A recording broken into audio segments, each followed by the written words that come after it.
सुर नर मुनि सबके यह रीति और स्वार्थ लागे करें सब प्रीति। तो या तो आपसे स्वार्थ से भय है, किसी से डर हो, तो लोग ऑटोमेटिक फिर उसकी बुराई नहीं करते और अपने आप अंदर से प्रशंसा निकलती। लेकिन अगर कोई ऐसे ही आपके आसपास घूम रहा है, प्रशंसा कर रहा है, तो थोड़ा सावधान हो जाइएगा और अपने आप में आकलन करिएगा कि क्या मैं इस योग्य हूं। दूसरों की आंखों में अपनी तस्वीर देखना बंद करिए, क्योंकि इसीलिए स्वामी राम तीर्थ कहा करते थे, भगवान मुझे बचाओ, मेरी रक्षा करो। किसी ने कहा रोज बचाओ बचाओ करते हो, किससे डर है? स्वामी राम तीर्थ ने कहा मुझे मेरे प्रशंसकों से बचाओ, क्योंकि जो प्रशंसकों से बचाओ।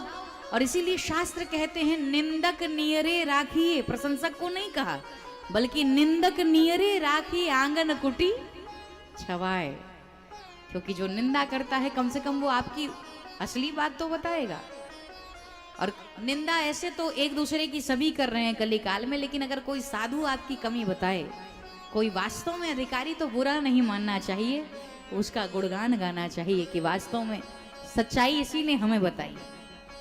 और वो लोग तो और भी सावधान हो जाएं जो किसी पद पर बैठे हैं, जो किसी पद पर बैठे हैं उनकी प्रशंसा करने के लिए फिर किसी को ढूंढना नहीं पड़ता, चमचे ऑटोमेटिक उनके पास इकट्ठा हो ही जाते हैं, क्योंकि ये प्रशंसक आज की नहीं है, ये अनादि काल के हैं महाराज।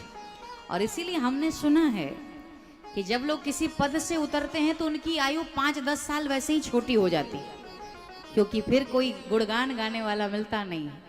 अरे ये वही प्रशंसक हैं, ये आपके प्रशंसक नहीं बल्कि आप जिस पद पर बैठे हो उसी के प्रशंसक हैं।